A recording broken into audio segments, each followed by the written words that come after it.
tengan cuidado ahí. No entiendo en nombre de todos los argentinos, no entiendo. Lo mismo nos pasó en el Congreso, cuando vimos ese destrozo masivo y esa agresión bestial.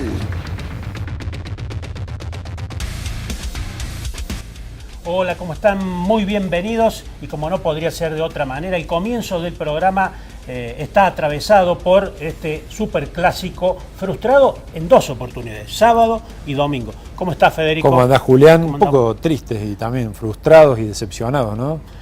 Por el fútbol y por el país en general. Así es, queremos aclarar que Florencia no está hoy con nosotros porque tiene otro evento, ha participado en otro evento del Empresario del Año que organiza La Voz del Interior.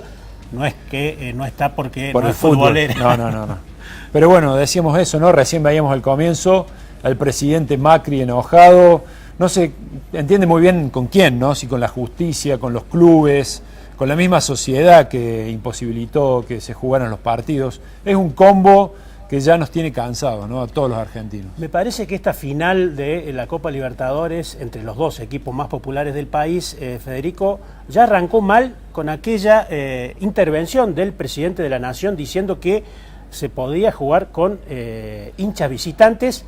La realidad marca es que la seguridad, por lo menos en Capital Federal, no le pueden brindar seguridad a un micro. A un micro, sí.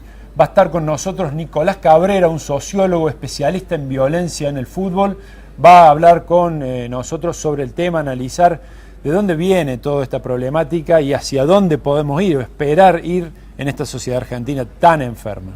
Así es, Federico, porque no solo esta cuestión de violencia abarca solamente el fútbol, sino también, por supuesto, pone en duda los sistemas de seguridad del país a nivel nacional y también, en este caso, fue la Capital Federal, donde se dieron los epicentros, pero marca realmente que los gobiernos de turno han dejado mucho que desear en esta cuestión de la violencia del fútbol. Exactamente. Y por supuesto abrimos el programa con esto porque tiene que ver mucho con la política, ¿no? Los poderes, la barra, todo lo que tiene que ver con la violencia están enquistados también aquí, así que le dedicamos un tiempo largo hoy en el Voz de Voto de este lunes. Por supuesto vamos a tratar de desmenuzar esta cuestión, pero además tendremos política. Estará el legislador provincial Julián López, que va a venir a explicar dos proyectos importantes que se van a tratar en la legislatura de aquí a fin de año, como es el tema de la ley laboral y también el presupuesto provincial. Y estuvo aquí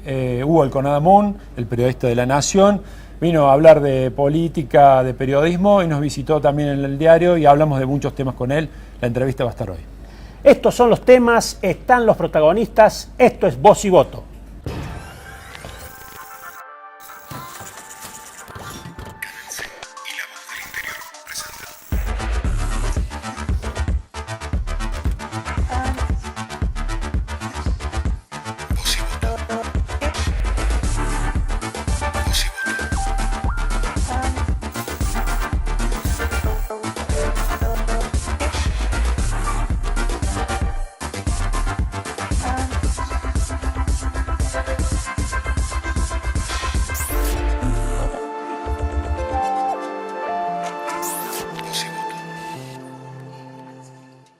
Seguimos en Voz y Voto y por supuesto vamos a hablar de lo que pasó en Buenos Aires con el clásico frustrado entre River y Boca. Está con nosotros Nicolás Cabrera. Nico, gracias por acompañarnos, sociólogo, haciendo su doctorado sobre antropología en el CONICET y especialista en violencia en el fútbol. Yo quería empezar con una reflexión, a ver si me ayudas, porque la vengo pensando el fin de semana.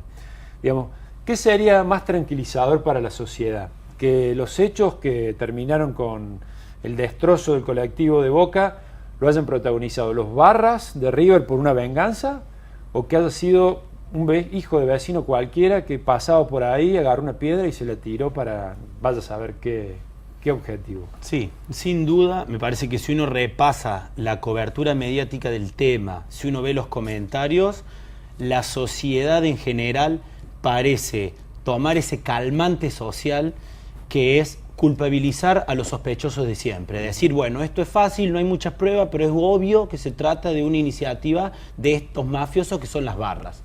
Lo cierto es que todavía hoy no hay pruebas muy contundentes que liguen que ese ataque fue una parte, una iniciativa de la barra producto de los allanamientos. Entonces, cuando nosotros investigamos el tema de la violencia en el fútbol, vemos este patrón que es muy común. Lo primero que hay es culpabilizar a las barras.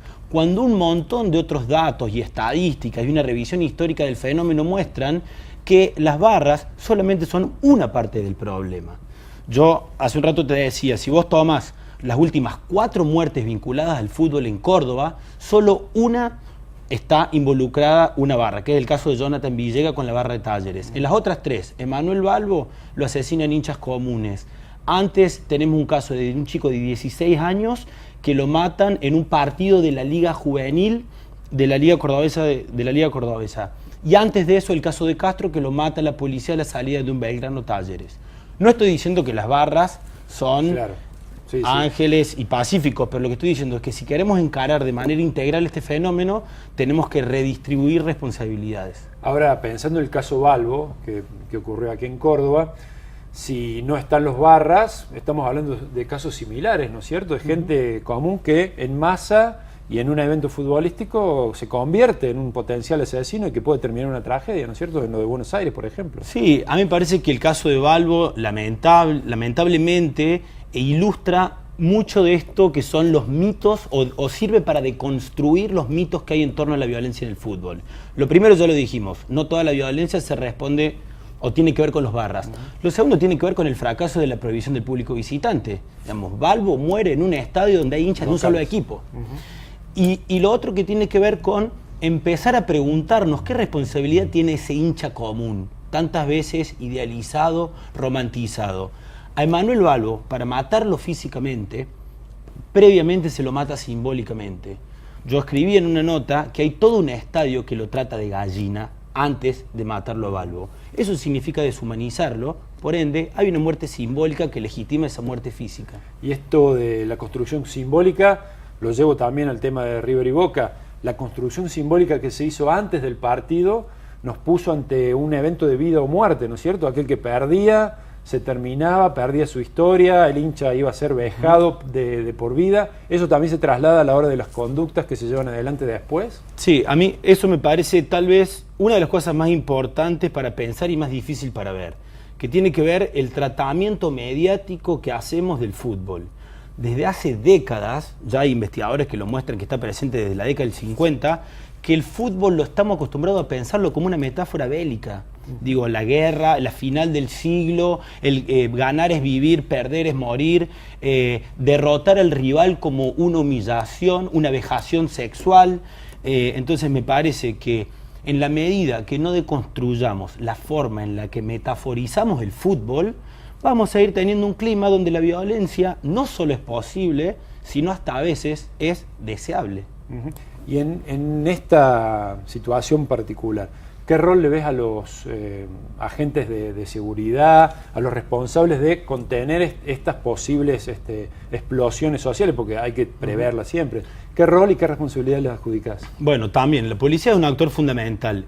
Nosotros, desde la Facultad de Ciencias Sociales de la UNC, junto con el Colegio de Psicólogos y el Club Atlético Belgrano de Córdoba, estamos llevando adelante un plan integral de seguridad en la que hicimos encuestas a todos los socios de Belgrano. Por amplio margen nos dio que el socio, el hincha, respondió que el actor más violento en su experiencia cotidiana de cancha es la policía. La policía. La policía. Entonces, evidentemente tenemos fallas serias en los operativos de seguridad y en las fuerzas públicas que piensan a un partido de fútbol igual que el periodismo, digamos, desde una lógica bélica. Es un potencial conflicto armado donde todo hincha es al menos sospechoso.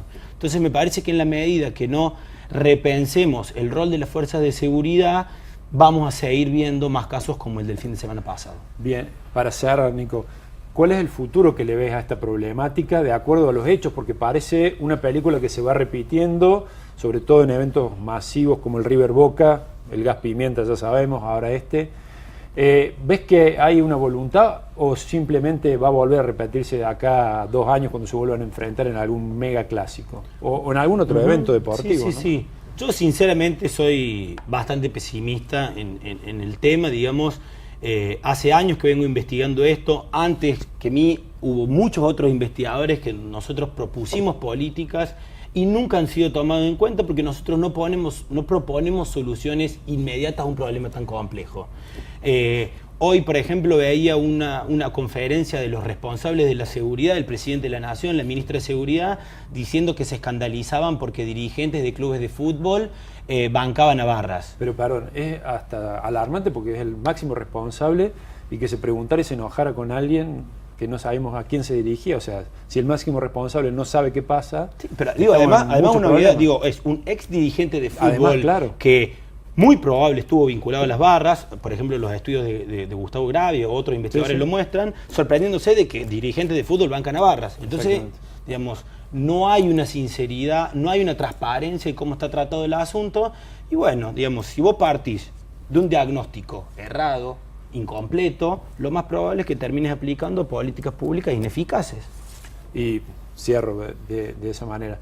¿Va a haber algún resultado de ese estudio que están haciendo con Belgrano? ¿Van a tener resultados pronto? Sí, ya están los datos procesados, estamos esperando digamos, diseñar los informes para comunicarlos, y lo más seguro es que los publiquemos y los comentemos, porque es eso, digamos, información que pretende ser pública, que pretende ser material para la discusión y para la planificación de políticas públicas de este fenómeno que sigue alarmándonos, pero al mismo tiempo seguimos sin hacer nada para encararlo. Bueno, esperemos que las autoridades lo tomen y que se pueda llevar adelante aunque sea desde un comienzo muy pequeño, a largo plazo, como decís vos, porque así como estamos no se va a terminar.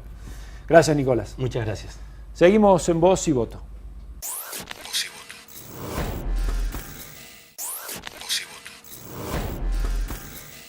Segundo bloque del programa, dejamos por un momento el tema de la polémica por el superclásico y la cumbre del G20 que se viene, para meternos de lleno en la política provincial. De aquí a fin de año, en la legislatura provincial se van a tratar dos leyes importantes: el presupuesto provincial y también la reforma judicial. Para hablar de estas cuestiones ya me acompaña el legislador por el oficialismo, el legislador peronista, Julián López. ¿Cómo le va, López? Gracias por venir. Hola, Julián, encantado. Bueno, López, el próximo 5 de diciembre está previsto, porque el oficialismo tiene los votos necesarios para aprobar el presupuesto provincial, pero en este caso sin el apoyo de ningún legislador opositor.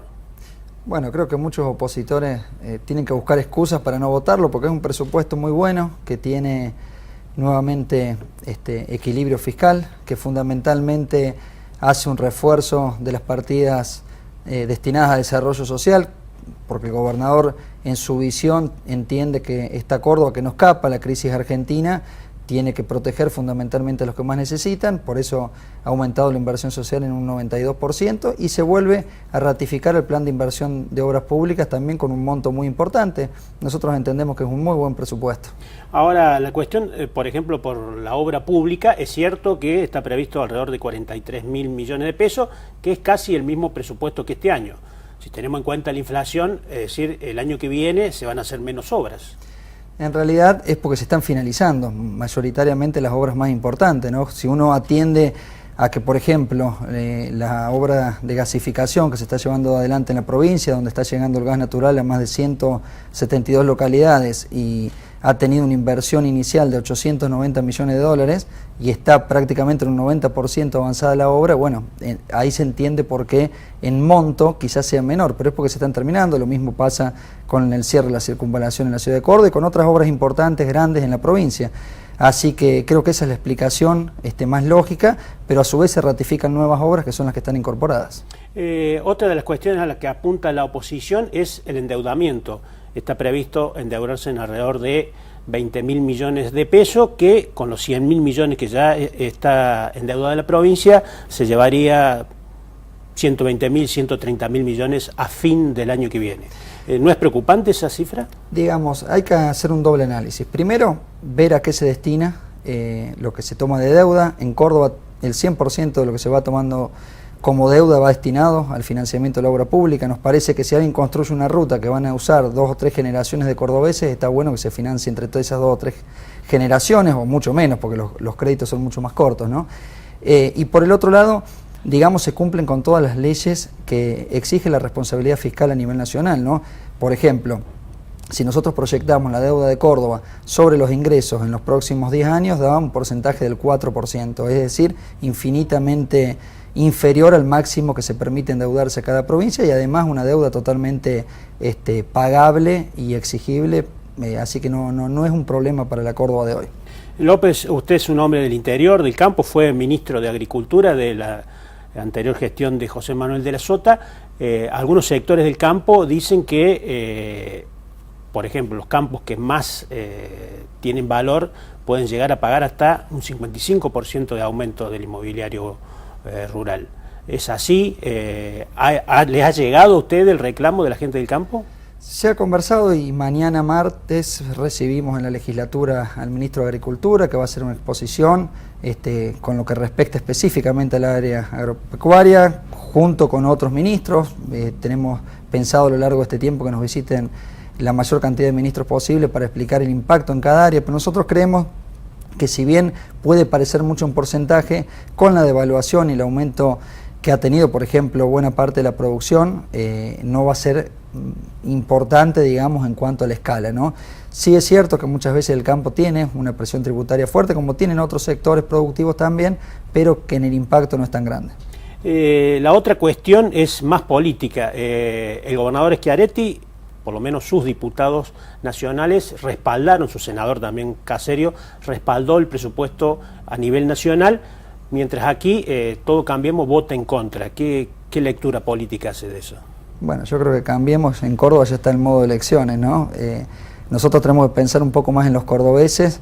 Me parece que es importante que cada uno desde el rol de gestión que tiene que cumplir lo cumpla a la altura de las circunstancias, y fundamentalmente dejemos el modo de pensar en elecciones, digamos, para unos 90 días antes de la fecha. Todo indicaba que algunos legisladores de Cambiemos iban a votar a favor, sobre todo los macristas, pero que cambiaron esa decisión porque Schiaretti hizo un arreglo con el masismo y el kirchnerismo para sacar, digamos, la mayoría absoluta del gobierno nacional y el Consejo de la Magistratura, y quedó Mario Negri fuera del Consejo.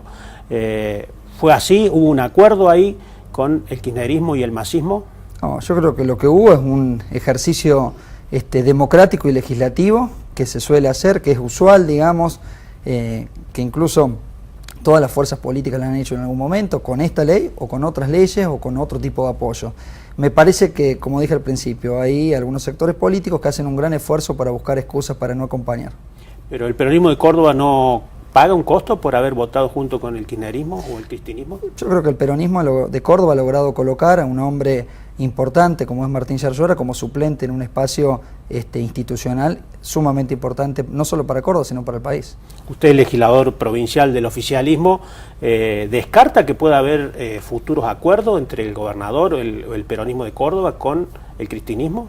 Bueno, el gobernador creo que ha sido sumamente claro en ese sentido. Nosotros tenemos un peronismo republicano, democrático, que ha apoyado y defendido fundamentalmente nuestra provincia de Córdoba, incluso con gobiernos nacionales de nuestro mismo color político. Cuando nos hemos tenido que pelear por defender a Córdoba lo hemos hecho, y él ha dicho muy claramente dónde está el límite de Unión por Córdoba con respecto al peronismo nacional. Pasemos a otro tema, la reforma judicial, López. Hay cuestionamientos hacia la justicia en todo el país y también Córdoba no es la excepción. Esta reforma judicial que se va a aprobar o se está aprobando por tramos en la legislatura, ¿qué beneficio concreto le va a traer a la gente? Fundamentalmente el gobernador Schiaretti, cuando presentó este paquete que fue enviado desde el Ejecutivo con 6 proyectos de ley, apuntó principalmente a acelerar o agilizar los tiempos de la justicia con respecto a los justiciables, ¿no? Por ejemplo, ahora estamos tratando el proyecto de la reforma procesal laboral y quizás es una locura, pareciera una locura, ¿no?, que algunos fallos tarden 6 años, que muchas veces un empleado reclama el tema laboral, que pierde su empleo, claro, está 6 años luchando para cobrar su indemnización. Bueno, todas estas cuestiones se han ido trabajando. ¿Se va a modificar? Estamos trabajando en la reforma del Código Procesal. ¿Se van a poner algún techo laboral? La idea, digamos, actualmente cómo funciona, es un tema muy técnico, pero digamos, hay juzgados de conciliación donde está comprobado que más del 80% de las causas no se logran conciliar en esos juzgados y van directamente a una cámara. Obviamente las cámaras están abarrotadas, entonces como opción en esta propuesta que estamos haciendo es la creación de 8 nuevos juzgados y la transformación de los juzgados de conciliación existentes en juzgados de conciliación y trabajo, donde ya el fallo de primera instancia no va a ser de una cámara, sino directamente de estos juzgados, y donde las cámaras de trabajo van a ser revisoras de estas causas. Para todas las causas no, pero sí para algunas. Por ejemplo, un despido sin justa causa, es decir, un empleador decide echar a un empleado, digamos, nos parece que ahí no hace falta acreditar mucho más que la cuestión del trabajo propiamente dicho, de la relación laboral, y donde lo único que se puede discutir es el monto a pagar. Bueno, no podemos estar 6 años discutiendo eso. Y para el año que viene, ¿cuáles son las otras cuestiones que quedan pendientes? Bueno, este año nosotros hemos aprobado mediación y hemos aprobado la oralidad del proceso civil. Vamos a aprobar, si Dios quiere, antes de fin de año, la reforma procesal laboral, y tenemos estimado para el año que viene el proceso monitorio, la reforma del Código Procesal Penal y el proceso de justicia vecinal. La última pregunta es bien política, López. Hay distintas versiones que indican que el gobierno provincial podría impulsar una ley antes de fin de año para que la elección provincial hoy tiene un piso hasta el 10 de junio, para cambiar esa fecha para poder votar antes. ¿Hay algún indicio de eso? No, la verdad no está en tratamiento dentro de la legislatura, nunca lo hemos conversado, ni tampoco tengo entendido que el gobierno esté pensando en eso en el día de hoy. Muy bien, Julián López, muchísimas gracias por la presencia. Gracias a usted. Ahora seguimos con más Voz y Voto con Federico. Seguimos en Voz y Voto y ahora estamos con Juan Leyes, periodista de la sección política. Hola Juan, gracias por estar con nosotros. El fin de semana publicaste un informe en nuestras plataformas digitales y de papel sobre Villa Libertador, aquí en la ciudad de Córdoba, y le pusiste La Matanza Cordobesa. ¿Por qué? Es el distrito electoral más fuerte de la capital cordobesa y uno de los más fuertes de la provincia de Córdoba. Y también se trata de un distrito en el que la mayoría de los partidos políticos quieren ganar las elecciones. Bien, veamos el informe entonces y después charlamos un poquito más sobre este tema.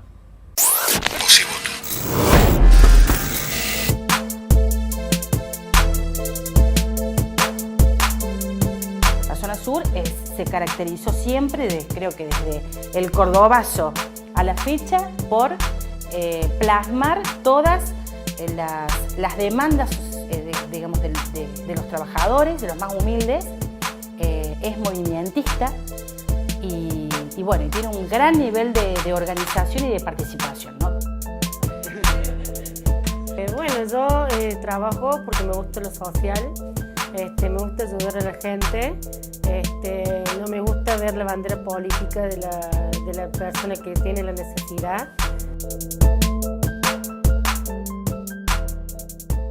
Pasa que ya vas a empezar a venir gente seguido porque empiezan a pedir. Vienen, o sea, hago ayuda social, digamos, la mía. Esta zona es muy buscada por los grandes partidos políticos. Justamente para época de elecciones, 2 o 3 meses antes, caen al barrio ofreciendo de todos recursos. Y después de que pasan las elecciones se terminó todo y no hay más nada. Digamos, yo trabajo directamente todo el año con la gente, no solamente en el momento de la elección o en el momento que sí hay que buscarle a la gente por un voto. Yo directamente trabajo todo el año, cuando no es con remedios, cuando no es con algún trámite para una ayuda económica. Por Dios y la Virgen, te lo juro por Dios, 10 días antes que Ramón le daban quinto en Villa Libertador en la última elección, yo le hice salir segundo. ¿Y cómo lo hiciste salir segundo? Una bomba que tiré en el CPC, ahí se empezó a correr, la gente misma me preguntaba en la calle, Roberto, ¿a quién vamos? ¿A quién vamos? Con eso te digo todo. Nosotros estamos durante todo el año sosteniendo y dándole de comer a los chicos en el comedor y copa de leche. Uno siempre está en cada uno de los barrios viendo cuáles son las problemáticas y hay muchas organizaciones a través de las cuales el Estado llega a los distintos sectores de la ciudad de Córdoba y siempre trabajando en pos de que aquellos ciudadanos que tienen serios problemas o serias dificultades puedan tener un resultado óptimo frente a la situación que les toca vivir. Por lo general son promesas que bajan para trabajo y después en lo concreto no se ve nada. Cuando estamos en épocas de elecciones uno empieza a ver el motor de la política, digamos, provincial o municipal, donde se empiezan a ver bolsones para la gente, recursos, digo, desde la provincia con cuestiones del Vía Digna, vimos en la última elección. Desde el año pasado, aún pese a la derrota que tuvimos en las elecciones legislativas, como decíamos, Bielsa nos hace mejores personas, la derrota nos hace mejores personas. Nosotros entendemos que el peronismo también se ha hecho un replanteo frente a esa derrota y ha logrado comenzar a renovar, a refrescar su compromiso partidario, ¿no? Compromiso que no tiene que ver únicamente con las elecciones, sino que tiene que ver con lo cotidiano y con el compromiso en reconstruir el tejido social de la zona sur. Recibimos el centro vecinal en un estado, mira, inhabitable. Empezamos a trabajar con los chicos en conjunto con la juventud sindical que lo ayudaron, empezamos a levantar esto, bueno, y empezamos a gestionar los cursos, tenemos un comedor comunitario al cual, bueno, se da de comer acá de lunes a sábado. Y bueno, tema de político, la mayoría que vive acá en el barrio sabemos que esta es una vidriera grande por los políticos, al cual empiezan a bajar a la hora de la época de elecciones, aparecen y bueno, y después, como todo, después una vez que logran su objetivo se van. Que a la hora de que llega una elección, el motor de la política ahoga toda esa construcción que se viene realizando, no solamente desde la juventud sindical o del centro vecinal, sino que hay otras organizaciones que también generan lo mismo y que después son tapadas por la necesidad de la gente, ¿no? Que aparezco con un poco de comida, que aparezco con los programas de la municipalidad y en ese sentido se puede ver que se juega con la necesidad.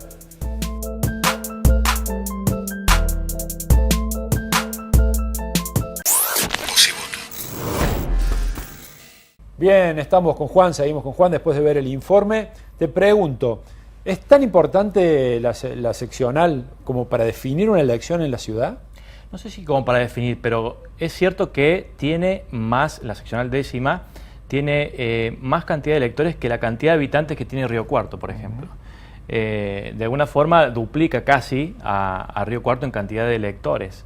Entonces es común que los partidos políticos quieran llevar todos sus recursos, ya sea propagandísticos o de militancia, porque no recursos económicos también, a esa seccional, antes que por ahí recorrer otros departamentos que no aportan tantos votantes, ¿no?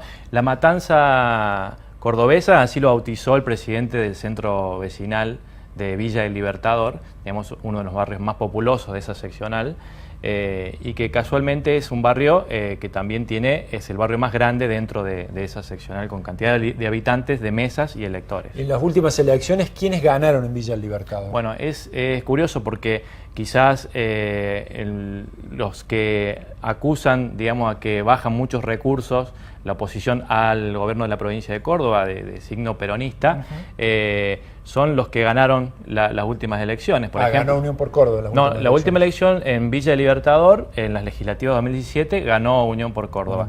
Pero en la seccional la ganó Cambiemos. Y en el 2015 arrasó Cambiemos, por ejemplo. Y bueno, la oposición al gobierno de la provincia dice esto, ¿no? Que los recursos, planes como Vida Digna, por ejemplo, han denunciado en su momento, son los que sirvieron para que en Villa Libertador haya un triunfo de Vigo, ¿no? De Alejandro Vigo en la última elección legislativa en ese barrio. El resto de la seccional, sin embargo, ganó Cambiemos. Sí. Por último, deben estar caminando ya los futuros candidatos a intendentes, ¿no? ¿Ya hay campaña? No, hay quienes dicen, como se vio en el informe, un contrapunto en aquellos que dicen que los partidos tradicionales solamente aparecen 3 meses antes de las elecciones, y también están aquellos que dicen que están todo el año trabajando con la gente. Más allá de que haya elecciones el año que viene. Más allá de eso. Bien. Bueno, gracias Juan. Gracias, Federico. Seguimos en Voz y Voto.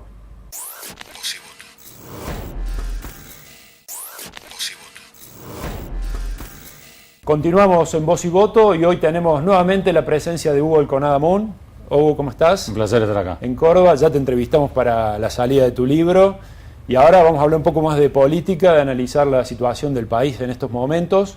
Quería arrancar hablando del Consejo de la Magistratura. Ha sido una de las grandes novedades de la política argentina.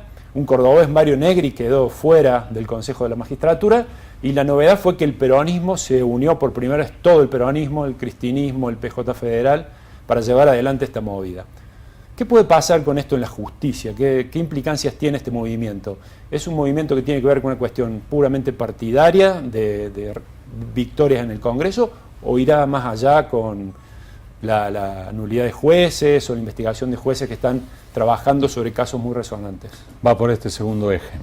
Va por un eje que puede tener ramificaciones durante los próximos años, tanto para la selección de los posibles magistrados, es decir, todos aquellos que compitan en los concursos, como así también en las sanciones y eventual destitución o no de magistrados hoy en funciones.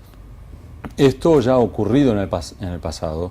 El número mágico que vos necesitas en el Consejo de la Magistratura es 9, porque con ese número te permiten tener los votos suficientes para poder impulsar investigaciones, impulsar designaciones.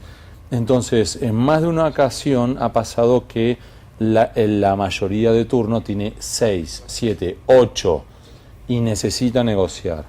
Lo que ahora ocurrió, que fue el preciado número 9, es el que ahora está en disputa. Y aquí es un buen punto que vos marcás del peronismo. El otro también que hay que prestar atención es el número de los jueces, porque en más de una ocasión lo que ha ocurrido es que, supongamos ahora, ¿no? Cambiemos tiene un determinado número, el peronismo tiene determinado número, y lo que define quién termina teniendo la mayoría transitoria son los representantes por los jueces. Esos son muchas veces los que inclinan la balanza, sea para designar o para proteger o para remover magistrados. Entonces, esto viene con ramificaciones que prepárate porque va a tomar años. Y en esas ramificaciones hay una causa, muy importante, que es la de los cuadernos. El juez Bonadío es un juez polémico, el cristinismo, el kirchnerismo ha pedido muchas veces la nulidad de la causa, cree que hay animosidad. ¿Puede ir contra esa causa esta movida?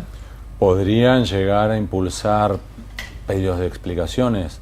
No sería la primera vez. Acordate que a Bonadío en su momento intentaron destituirlo desde el kirchnerismo, que no lo lograron, que sí lograron imponerle una sanción de la reducción de su salario por el 30%, me quedé dudando si era 30 o 33, en definitiva lo mismo, un tercio de su salario, decisión que luego fue revocada por la Corte Suprema.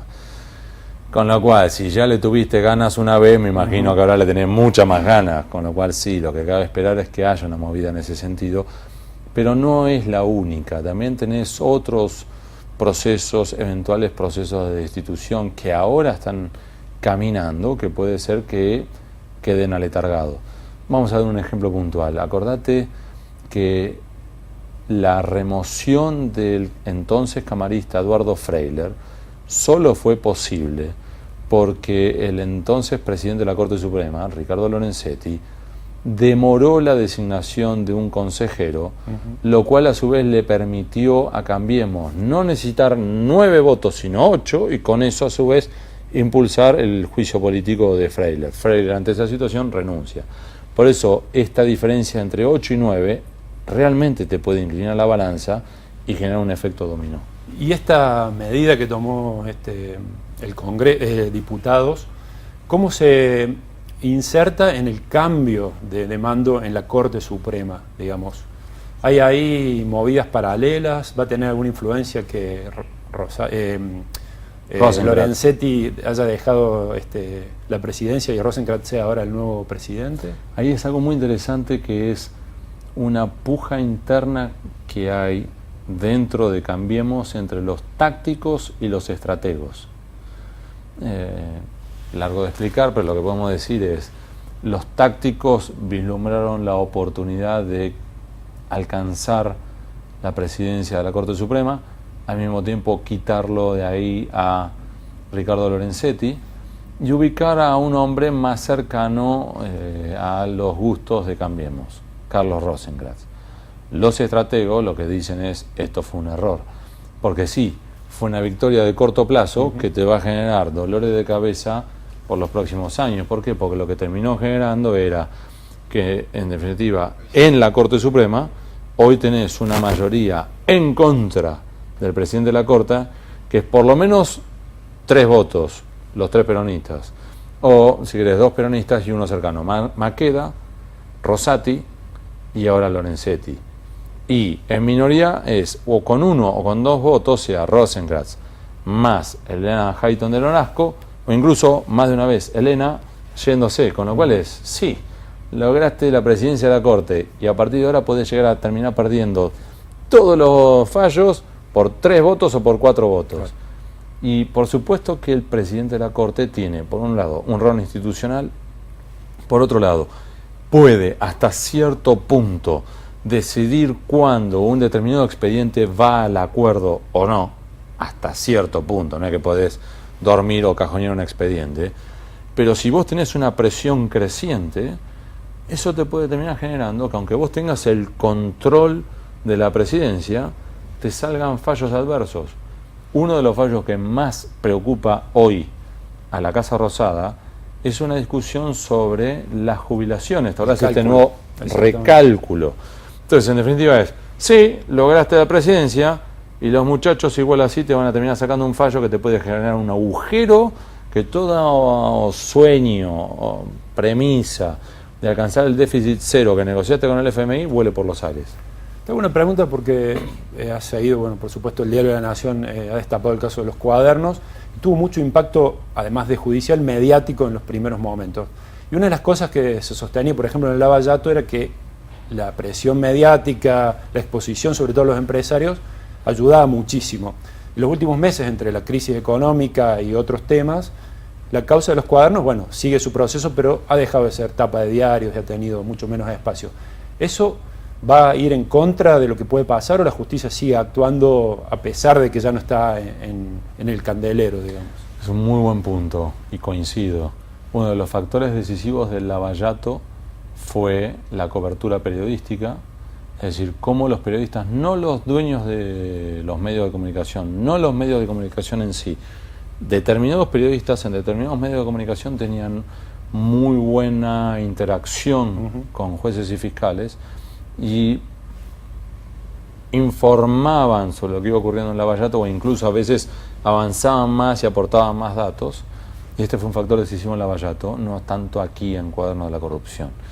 Hoy por hoy lo que tenés es Cuaderno de la Corrupción está entrando en una suerte de meseta. Esto viene derivado, por un lado, el agotamiento. Tenés jueces y fiscales que no han pegado un ojo en semana, están destruidos, agotados, por un lado. Segundo, porque además desde múltiples sectores han planteado sus miedos a tribunales. Miedos que van por el lado de, por ejemplo, el enfriamiento de la economía, para que comprendan lo que nos están viendo. Lava Jato en Brasil se calcula, según datos de consultoras brasileñas, que Lava Jato costó 2,5 puntos porcentuales de PBI por año a la economía brasileña desde 2014 en adelante. Costo altísimo, ¿no? Perú, un punto porcentual. Panamá, que es uno de los países que más creció en América Latina en la última década, medio punto porcentual por año.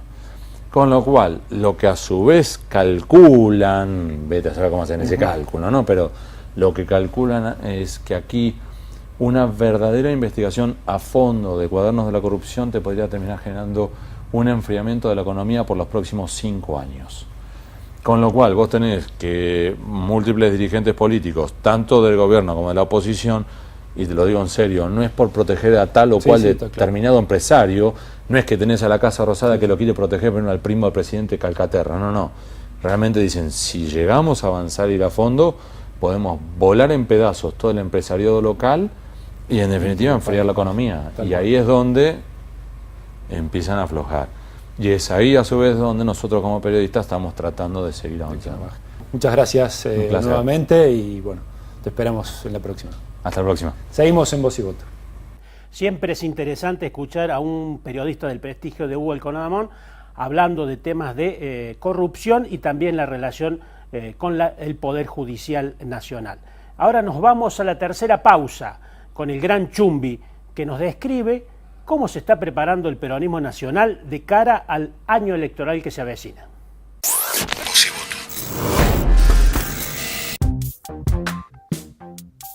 Carrió en offside con Macri, Negri y Mestre sin devolverle una pared al presidente, y hasta el Power Trío dejó de tocarla de primera.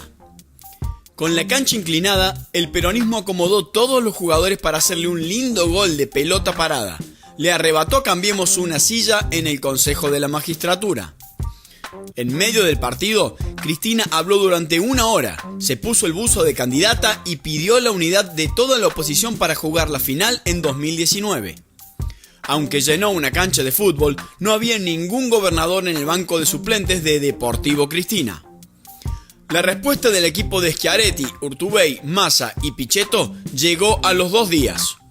Sumaron más gobernadores titulares a Alternativa Federal: el entrerriano Gustavo Bordet, el tucumano Juan Mansur, la fueguina Rosana Bertone, el chaqueño Domingo Pepe y el chubutense Mariano Arcioni. Ahora los peronistas no kirchneristas van por el pase del año, Sergio Uñac, de San Juan. Queda otro equipo peronista, Atlético Juan Perón, pero tiene más suplentes que titulares. Lo conduce técnicamente José Luis Gioja y tiene como volantes a Alberto Rodríguez A y Alicia Corpacci. Con más dudas que la de Sampaoli, la selección peronista juega por ahora para Macri, a la espera de un DT con voz de mando que elegirá a los jugadores que saldrán a buscar los votos que le faltaron hace 3 años.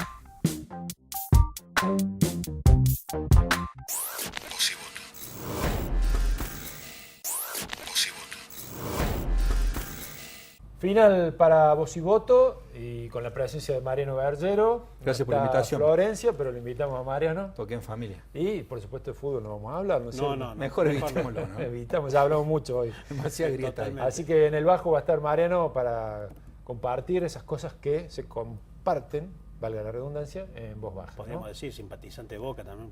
Simpatizante de Boca también. Sí, claro. Pero bueno, hoy estamos en una cuestión de paz y armonía. Manejémonos. Reproducir lo que pasó el fin de semana. Exacto. Así como le pregunto a Flor, ¿qué tenés, Mariano?